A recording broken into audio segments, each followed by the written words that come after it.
Pengalaman horor, jaga malam di rumah sakit. Baru beberapa bulan aku pindah kerja ke rumah sakit lain. Walaupun statusku adalah perawat baru, namun pengalamanku cukup bisa diperhitungkan.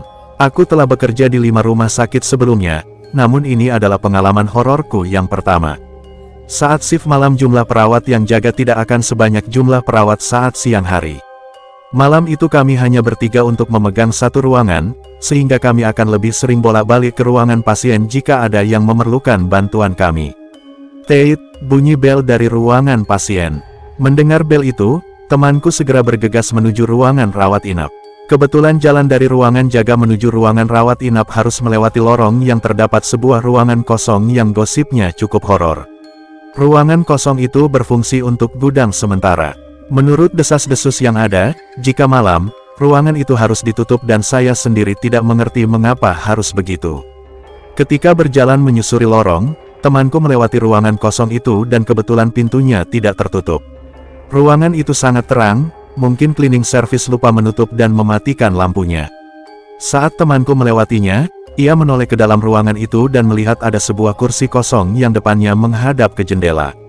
Setelah selesai membantu pasien, temanku kembali ke ruangan jaga. Mau tidak mau ia harus melewati ruangan itu kembali. Ruangan itu masih terang dan pintunya belum tertutup.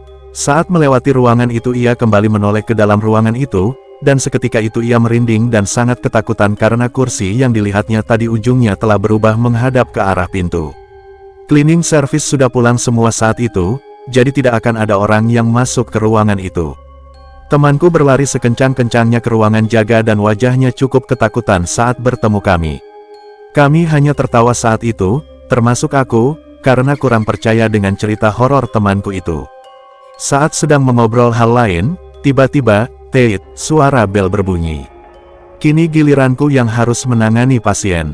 Ruangan pasien ini beda lorong, jadi tidak perlu melewati ruangan kosong itu. Setelah sampai di ruangan pasien ternyata pasien itu minta infus baru, sehingga aku harus ke lantai atas untuk mengambil infus baru.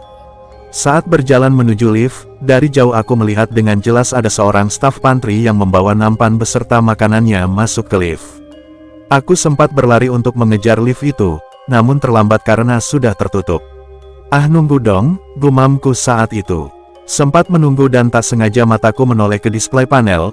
Kok standby di lantai 3, gumamku heran. Aku bengong melihat display panel itu dan menekan tombol naik. Tring, pintu lift tiba-tiba terbuka.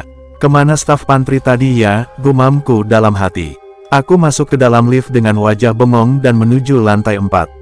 Setelah mengambil infus, aku kembali turun menggunakan lift. Namun saat itu aku masih bingung kemana staf pantry tadi.